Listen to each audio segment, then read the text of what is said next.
The tabernacle of the congregation.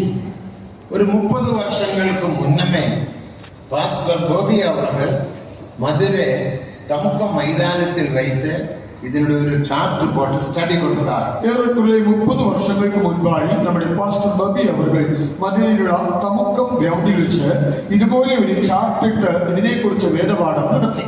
Nearly 30 years ago, when Pastor Bobby at Tamukkam ground, he published a chart and gave message based on this. അന്നപടിനാൽ വിവിധമായ സത്യങ്ങൾ മറുപടിയും നാം പേസ വേണ്ടിയത് അവശ്യം. ആകയാൽ ഇങ്ങനെയുള്ള സത്യങ്ങളെ നമ്മൾ ആവർത്തിച്ച് പ്രസ്താവിക്കേണ്ടത് അത്യാവശ്യമാണ്. Therefore, it is mandatory we have to repeatedly preach about these truths. ഇതെല്ലാം പുതിയ ഏർപ്പാട് സഭയെ കുറിച്ചുള്ള ആഴമായ സത്യങ്ങൾ. ഇതെല്ലാം പുതിയ നിയമസഭയെ സംബന്ധിക്കുന്ന ആഴമായ സത്യങ്ങൾ മാത്രമാണ്. These are all proposed in connection with the New Testament version. അതിനോട് 7-ാം വചനത്തെ നാം വാസിക്കുമ്പോൾ അതിന്റെ 7-ാം വാക്യം നമ്മൾ വായിച്ചാൽ അത് പോകുകയിൽ തിരുമ്പുകൃതില്ല എന്ന് വാസിക്കും. അത് പോകുമ്പോൾ തിരിയേണ്ട ആവശ്യമില്ലായിരുന്നു. എந்த ദിശയ്ക്ക് പോക വേണ്ടുമോ അന്ത ദിശയ്ക്ക് അത് പോയി വിടും. അത് ഏത് ദിക്കിലേക്ക് പോകേണ്ടിയിരുന്നോ ആ ദിക്കിലേക്ക് അത് പോകും. ദേവനക്ക് മഹിമ, ദൈവത്തിന് മഹത്വം. അത് തിരുമ്പ വേണ്ടിയ ആവശ്യമില്ല എന്ന് 7-ാം വചനത്തിൽ വാസിക്കുന്നു. അതിന് തിരിയേണ്ട ആവശ്യമില്ല എന്ന് 7-9 വാക്യങ്ങളിലേക്ക് കാണാം. തിരുമ്പ എന്ന് சொன்னால் ദേവസഭയിൽ പിന്മാറ്റമില്ല എന്ന് അർത്ഥം. തിരിയുക എന്ന് പറഞ്ഞാൽ ദൈവസഭയിൽ പിന്മാറ്റമില്ല എന്നാണ് അർത്ഥം. Which means no backsliding in the real church of God. പിന്മാറ്റമില്ലാமல் നാം ജീവിക്ക വേണ്ടിയത് ദേവസിദ്ധം. പിന്മാറ്റം വരാത്ത ജീവിതം നയിക്കുക എന്നുള്ളതാണ് ദൈവത്തിന്റെ ഇഷ്ടം. സത്യങ്ങൾ നമുക്ക് എല്ലാവർക്കും മുഖ്യം. സത്യം. അതുകൊണ്ട് ഈ സത്യം നമ്മുടെ ജീവിതത്തിൽ ഉണ്ടായിരിക്കേണ്ടത് അത്യാവശ്യമാണ്.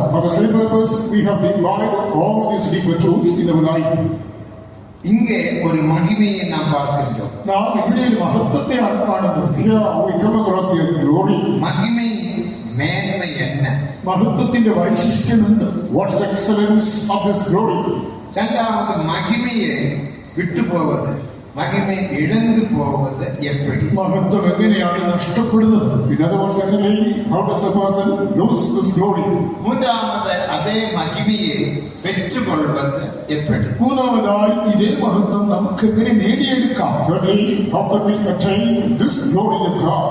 ദേവൻ തരുന്ന സമയത്ത് കേട്ടപടി இந்த 3 വിഷയത്തെ അല്പமாக നാം ചിന്തിപ്പോമാ. കർത്താവ് അനുവദിക്കുന്ന സമയത്തിനുള്ളിൽ നിന്നുകൊണ്ട് ഈ വിഷയത്തെ നമുക്ക് അല്പമായി ചിന്തിക്കാം. According to time God permits, we shall have a brief discussion on this subject. ദേവനക്ക് മഹിമ, ദൈവത്തിന്റെ മഹത്വം. Glory be to God. முதலாவது இந்த 4 ജീവൻകൾ തോന്നിനത് എപ്പടി എന്ന് നാം பார்ப்போம். ഒന്നാമതായി ഈ 4 ജീവികൾ എങ്ങനെയാണ് പ്രത്യക്ഷമാകുന്നത് എന്ന് കാണാം. First, let us try to analyze what's the origin of these 4 babies. ദേവനക്ക് മഹിമ, ദൈവത്തിന്റെ മഹത്വം. Glory be to God. முதலாம் அதிகாரம் 4-5 വചനങ്ങളെ വാസിക്കുമ്പോൾ ഒന്നാം അധ്യായത്തിലെ 4-5 വചനങ്ങളിൽ as we go through verses 4 and 5 of the first chapter, அந்த വചനത്തിൽ 5 കാര്യങ്ങളെ നാം பார்க்கின்றோം. ആ തിരുവചനങ്ങളിൽ നിന്ന് നമുക്ക് 5 കാര്യങ്ങൾ കാണാം. we come across 5 things there. വടദിശയിലെ Kusal കാറ്റ്, വടക്കിൽ നിന്നൊരു കൊടുങ്കാറ്റ്, The whirlwind from the north, അതൊക്കെ മേലെ മേഘവും, അതിന് മീതെ ഒരു വലിയ മേഘം, above which the great cloud. മൂന്നാമത് അതൊക്കെ ചുറ്റിലും അഗ്നിയും, മൂന്നാമതായി അതിന് ചുറ്റിലും പാളിക്കത്തുന്ന തീ, Thirdly, enfolding fire. നാലാമത് പ്രകാശം, നാലാമതായി ഒരു പ്രകാശം, Fourthly, a brightness. ഐന്താമത് സ്വഗുസാവിൻ നിറത്തില്, അടുത്തതായി ശുക്ലസ്വർണ്ണം പോലെ ഒരു കാഴ്ച, Fifthly, color of amber. அந்த സ്വഗുസാവിൻ നിറത്തിലിരുന്ന് 4 ജീവൻകൾ തോന്നിന. ആ ശുക്ലസ്വർണ്ണം പോലെയുള്ള കാഴ്ചയുടെ നടുവിൽ നിന്നാണ് ഈ 4 ജീവികൾ പ്രത്യക്ഷമായത്. From the amber's color, these 4 beasts came out. இந்த 4 ജീവനുകൾക്ക് ഒவ்வொரு ജീവനുകൾക്കും 4 തല കാണപ്പെടുகின்றன. ഈ 4 ജീവികൾക്കും ഓരോന്നിനും 4 മുഖമുണ്ടായിരുന്നു. Each of them had 4 respective faces. ഒരു തല മനുഷ്യനുടെ മുഖം, ഒന്ന് ഒന്ന് മനുഷ്യ സാദൃശ്യമായി, one is that of human being, രണ്ടാമത് സിംഹത്തിൻ തല, അടുത്തതായി സിംഹമുഖമായിരുന്നു, secondly that is a lion, രണ്ടാമത് കഴുകിൻ മുഖം, അടുത്തതായി കഴുകുമുഖം, third is that of the നാലാമത് eagle, എരുതിൻ മുഖം. നാലാമതായി കാടക്കിടാവിന്റെ മുഖം. the fourth one is that of the bull. നമ്മുടെ ഈ ദേശത്തിൽ ഒരു മുദ്രയുണ്ട്, അത് തന്നെ അശോക സ്തംഭം. നമ്മുടെ ദേശത്തിന് ഒരു മുദ്രയുണ്ടല്ലോ, Ashoka സ്തംഭം. Our nation has got a seal that is called a Ashoka Ashoka. സ്തംഭത്തിന് ചുറ്റിലും 4 തല 4 മുഖം. ആ അശോക സ്തംഭത്തിന് ചുറ്റിലുമായിട്ട് 4 തല 4 മുഖങ്ങൾ കാണുന്നുണ്ട്. Around which you can come across 4 peaks and 4 heads. அந்த 4 തലയും സിംഹത്തിൻ തലയെ പോലെ കാണപ്പെടുന്നു. എന്നാൽ അവിടെയുള്ള 4 തലകളും അത് സിംഹത്തിന്റെ തല തന്നെ All the more resemble lion.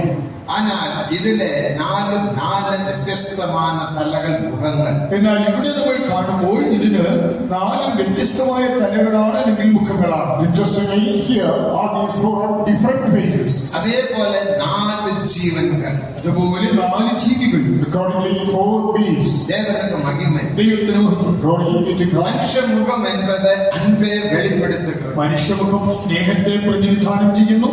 Human face discloses 4 love. മുഖങ്ങളും ക്രിസ്തുവിൻ 4 വിധ സ്വഭാവത്തെ ഈ വെളിപ്പെടുത്തുന്നു. 4 മുഖങ്ങളും ക്രിസ്തുവിന്റെ 4 സ്വഭാവങ്ങളെയാണ് വെളിപ്പെടുത്തുന്നത്. 4 faces typify 4 different characteristics of മനുഷ്യമുഖം Jesus Christ. എന്നത് അൻപെ വെളിപ്പെടുത്തുന്നത്. മനുഷ്യാമുഖം സ്നേഹത്തിന്റെ പ്രതീകം.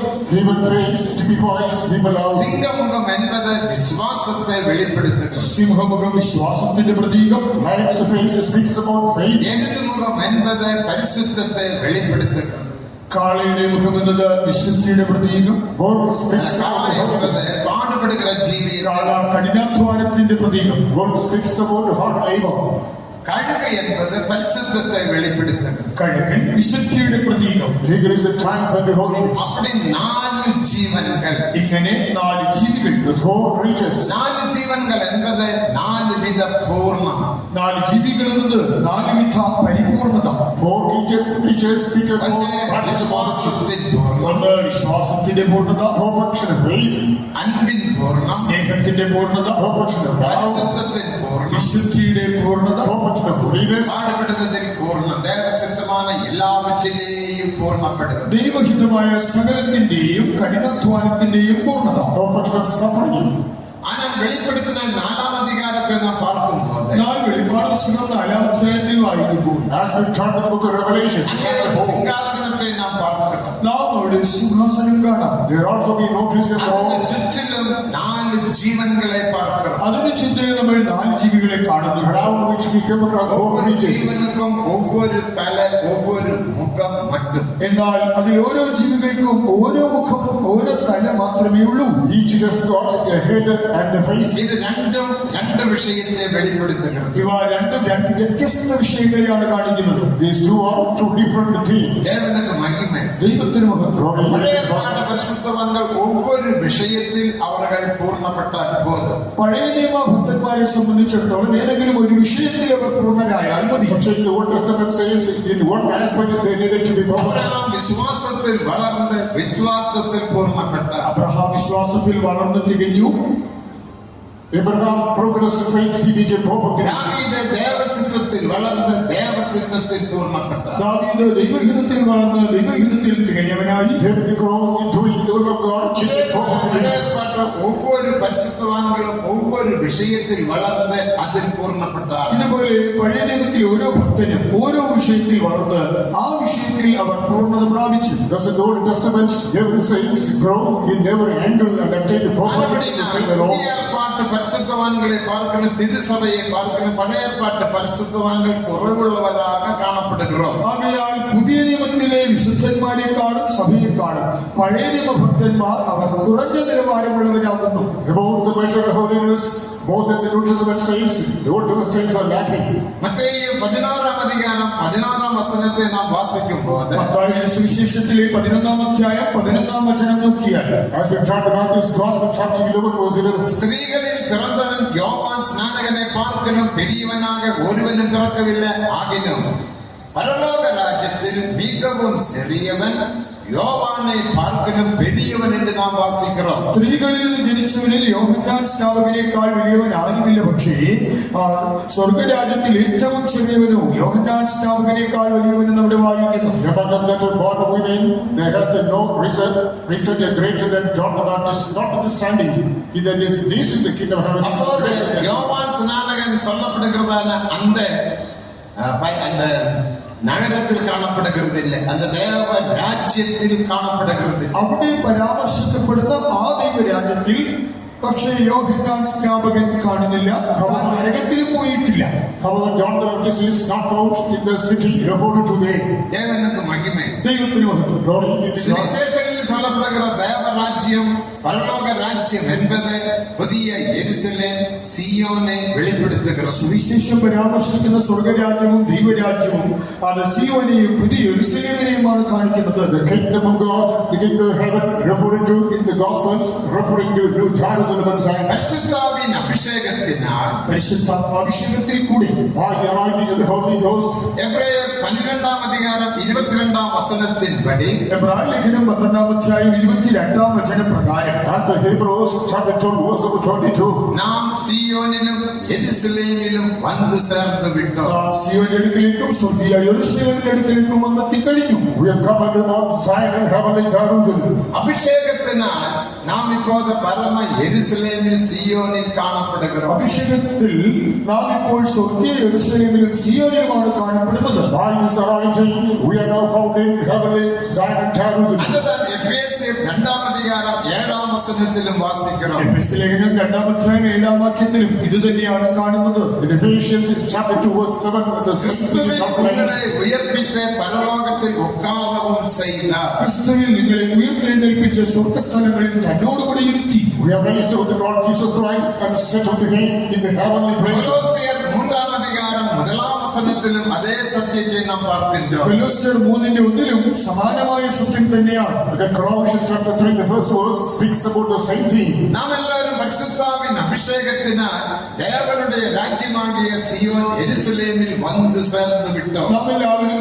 പരിശുദ്ധാത്മാഭിഷേകത്തിൽ കൂടി ദൈവരാജ്യമായ സിയോനിലും യെരൂശലേമിലും വന്നെത്തി കഴിഞ്ഞു. Through the anointing of the Holy Spirit of God, we all have stepped into the kingdom of God, which is Zion and Jerusalem. ഇതാണ് നമുക്ക് ശ്ലാഘ്യം. ഇതെല്ലാം നമുക്ക് ലഭിച്ച സൗഭാഗ്യം. This is a raised privilege that we receive. ദേവനുക്ക് മഹിമ. ദൈവത്തിന് മഹത്വം. Glory be to God. പഴയ പാട്ട് പരിശുദ്ധവാന്കൾക്ക് ഒവ്വൊരു മുഖം പോതും. ആകയാൽ പഴയ നിയമഭക്തന്മാർക്ക് ഓരോ മുഖം മതി.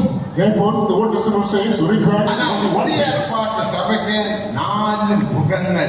പക്ഷേ പുതിയ നിയമസഭയ്ക്കോ ഈ 4 മുഖങ്ങളും വേണം. However, the New Testament church must have these നമുക്ക് 4 ഏതോ faces. ഒരു പൂർണ്ണം പോതാ. ഏതെങ്കിലും ഒരു പൂർണ്ണത നമുക്ക് പോരാ. Simply, one aspect of perfection is not കൊലോസ്യർ sufficient. 2-ാം അധികാരം 9-10 വചനങ്ങളെ വാസിക്കുമ്പോൾ, കൊലോസ്യർ 2-ാം അധ്യായം 9-10 വാക്യങ്ങൾ വായിച്ചാൽ, As we turn to Colossians chapter 2 verses 9 and 10, அந்த പരിപൂർണം നാം അടൈந்து വിട്ടോ. ആ സർവസമ്പൂർണത നമ്മൾ പ്രാപിച്ചു കഴിഞ്ഞു. we obtain that perfection.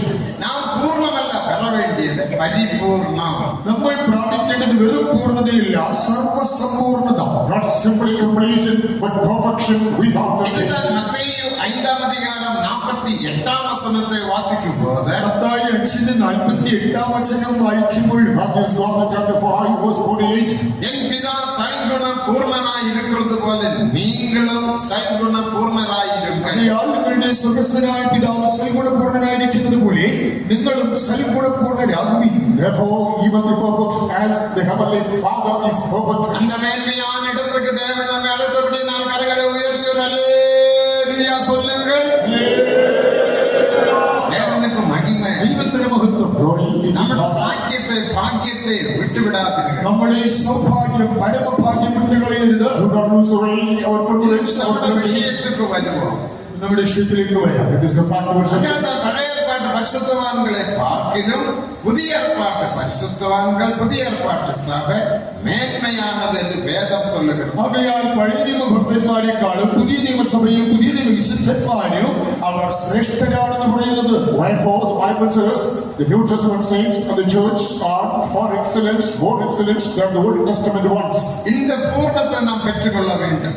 ആകയാൽ ഈ പരിപൂർണത നമ്മൾ പ്രാപിക്കണം. We have to put on the same purpose. அதற்காக வடதிசையில் இருந்து வருகிறதான புஸ்தக காற்றை நாம் பெற்றுக்கொள்ள வடதிசையிലുള്ള காற்று. വടക്ക് നിന്നുള്ള കൊടുങ്കാറ്റ് നമുക്കതിനാവശ്യം. Therefore, we have to receive the whirlwinds coming from the north. இந்த புஸ்தக காற்று என்பது அப்போஸ்தலர் நடவடிக்கைகள் 2ஆம் அதிகாரம் 1ஆம் வசனத்தில் வாசிக்கிறது போல பெந்தகோஸ்து என்ற நாளில் அவர்கள் எல்லாரும் ஒருமனப்பட்டு ஒரிடத்தில் கூடி வந்தார்கள். அப்போது பெரிய முழக்கம் போல தேவனுடைய ஆவி வந்து இறங்கினது நாம் வாசிக்கிறோம். அந்த ஆவியினால் அவர்கள் யாவரும் 120 பேர்கள் பரிசுத்த ஆவியின் அபிஷேகத்தை பெற்ற ஆவியானவர் தந்தருளின வரத்தின்படி அவர்கள் வெவ்வேறு பாஷைகளில் பேசினார்கள் என்று நாம் വാസിக்கிறோം. അവിടെ പറയുന്ന കൊടുങ്കാറ്റ് എന്നത് അപ്പോസ്തല പ്രവൃത്തി 2-ാം അധ്യായം 1-ാം വാക്യത്തിൽ പെന്തക്കോസ്ത് നാളിൽ അവരെല്ലാവരും ഒരുമിച്ച് ഒരിടത്ത് കൂടിയിരുന്നപ്പോൾ കൊടിയ കാറ്റടിക്കുന്നത് പോലെ മുഴക്കമുണ്ടായി. പരിശുദ്ധാത്മാവ് എല്ലാവരുടെ മേൽ വന്ന് നിറഞ്ഞു. അവരെല്ലാവരും പരിശുദ്ധാത്മാവ് നിറഞ്ഞവരായി.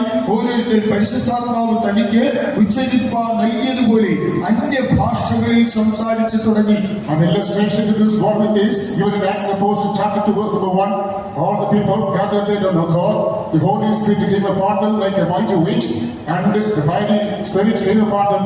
Each one started talking about the tongue of the gift God is granted. இந்த அபிஷேகம் எனக்கும் உங்களுக்கும் தேவை. ഈ അഭിഷേകം എനിക്കും നിങ്ങൾക്കും ആവശ്യം. I and you must possess this anointing. அபிஷேகத்தினால் நாம் ஒரு சரீரமாக மாற்றப்படுகிறோம். അഭിഷേകത്താൽ നാം ഏക ശരീരമായി തീരുന്നു. By this anointing we become the same body. முதலாம் கொரிந்தியர் 12ஆம் அதிகாரம் 13ஆம் வசனத்தை வாசிக்கும்போது കൊരിന്ത്യർക്ക് എഴുതിയ 1-ാം ലേഖനം 12-ാം അധ്യായം 13-ാം വചനം വായിച്ചാൽ As we drawn to First Corinthians in chapter 12 verse number 13. ஒரே ஆவியினால் ஒரு சரீரமாக நாம் மாற்றப்பட்டோம். ഒരേ ആത്മാവിനാൽ ഒരേ ശരീരമായി മാറി. By one Spirit we have become the one body. அபிஷேகத்தை நீ பெறாவிட்டால் தேவனுடைய சபையாக அவயவமாக அங்கமாக நீ மாற முடியாது. നീ അഭിഷേകം പ്രാപിക്കുന്നില്ല എങ്കിൽ ദൈവത്തിന്റെ ശരീരമായോ ആ ശരീരത്തിലെ ഒരു അവയവമായോ ദൈവസഭയിലെ അംഗമായോ നിനക്ക് മാറുവാനാവില്ല. Unless you receive this anointing, you cannot become a member of the body of the Lord. You cannot become a member of the church of God. ஆனபடி நான் பரிசுத்தாவின் அபிஷேகத்தை பெறாதவர்கள் சீக்கிரமாக காத்திருந்து பரிசுத்தாவின் அபிஷேகத்தை பெற்றுக் கொள்ளுங்கள். അതുകൊണ്ട് അഭിഷേകം പ്രാപിക്കാത്തവരെ നിങ്ങൾ കാത്തിരുന്ന് എത്രയും പെട്ടെന്ന് അഭിഷേകം പ്രാപിക്കുവിൻ. Therefore, those who haven't received this anointing yet, tarry when I receive this. இயேசு கிறிஸ்து மரித்து அடக்கம் பண்ணப்பட்ட உயிர்த்தெழுந்து 40ஆம் நாளில் எடுத்துக்கொள்ளப்பட்டார் என்று நாம் வேதத்தில் வாசிக்கிறோம். കർത്താവായ യേശുക്രിസ്തു മരിച്ച് അടക്കം ചെയ്യപ്പെട്ട് ഉയർത്തെഴുന്നേറ്റിട്ട് 40-ാം നാളിൽ സ്വർഗ്ഗാരോഹണം ചെയ്തു എന്ന് നമ്മൾ വായിക്കുന്നു. We read Jesus Christ died, was buried, he rose up, 40th day he ascended to heaven. அந்த எடுத்துக்கொள்ளப்பட்ட போது 4 காரியத்தை அவர் சொன்னார். ആ സ്വർഗ്ഗാരോഹണ വേളയിൽ താൻ 4 കാര്യങ്ങൾ പറഞ്ഞു. When he was ascended, about which 4 things are mentioned. லூக்கா 24ஆம் அதிகாரம் 19ஆம் வசனத்தில் இருந்து நாம் அது வாசிக்கிறோம். ലൂക്കോസ് 24-ാം അധ്യായം 19-ാം വചനം മുതൽ നമുക്കത് കാണാം. Luke's Gospel chapter 24 verse 19 speaks about it. நீங்கள் எருசலேமில் தங்கி காத்திருந்து அபிஷேகத்தை பெற்றுக்கொள்ளுங்கள். നിങ്ങൾ യെരൂശലേമിൽ പാർത്ത് കാത്തിരുന്ന് അഭിഷേകം പ്രാപിക്കുവിൻ. Abide in Jerusalem, wait and receive this anointing. உன்னதத்தின் பலனை பெற்றுக்கொள்ளுங்கள். ഉയരത്തിലെ ശക്തിയെ പ്രാപിക്കുവിൻ. Receive power from above. அதற்காக அவர்கள் ஒரு இடத்தில் காத்திருந்தார்கள், தேவனை துதித்தார்கள், அபிஷேகத்தை பெற்றுக்கொண்டார்கள். അതിനായി അവർ ഒരിടത്ത് കാത്തിരുന്നു, ദൈവത്തെ സ്തുതിച്ചു, അഭിഷേകം പ്രാപിച്ചു. For the same purpose, they accorded in one place, praise to God, receive this anointing. அபிஷேகம் எனக்கும் உங்களுக்கும் முக்கியமான ஒரு பகுதி. അതുകൊണ്ട് തന്നെ അഭിഷേകം എന്നത് എനിക്കും നിങ്ങൾക്കും അത്യന്താപേക്ഷിതം. This anointing is quite quintessential to all of us. இரண்டாவது ஒரு அக்னியை நாம் பார்க்கின்றோம். രണ്ടാമത് നമുക്കൊരു പാഴക്കത്തുന്ന തീ കാണാം. Certainly, we read about it in holy Bible. அக்னி என்பது அக்னி அபிஷேகத்தை வெளிப்படுத்துகிறது. അവിടെ പറഞ്ഞ തീ എന്നത് അഗ്നി അഭിഷേകമാണ്. Bible speaks about fiery anointing. வேதத்தில் நாம் வாசிக்கிறோம், அக்னியிடம் நான் பூமியில் வந்தேன், அதை பற்றி எரிந்தால் மிகவும் நிலமாயிருக்கும். ബൈബിളിൽ യേശു പറഞ്ഞതായി നമ്മൾ വായിക്കുന്നുണ്ട്, ഭൂമിയിൽ തീയിടുവാൻ ഞാൻ വന്നിരിക്കുന്നു, അത് ഇപ്പോഴേ കത്തിയെങ്കിൽ കൊള്ളായിരുന്നു.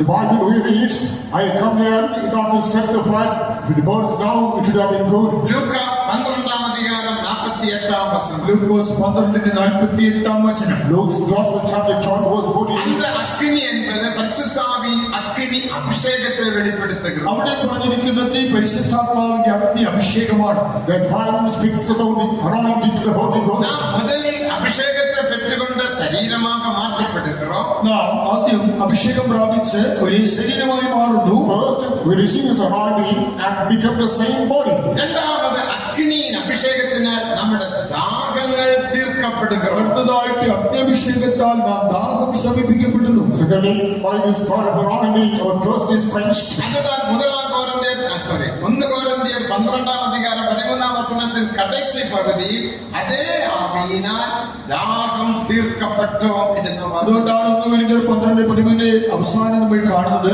ഏകാത്മാവിനെ പാനം ചെയ്തുമിരിക്കുന്നു. Yes, First Corinthians chapter 1 verse 13, last we understand we are drunk the അഭിഷേകം Spirit of God. പറ്റാനും കൂടെ നമുക്ക് പല പല ദാഹങ്ങൾ ഉണ്ട്. അഭിഷേകം പ്രാപിച്ചാലും നമ്മുടെ ഉള്ളിൽ വിവിധ ദാഹങ്ങളുണ്ട്. Even after having received this anointing, there are different branches of thirst. ദാഹങ്ങൾ ആത്മിക ദാഹം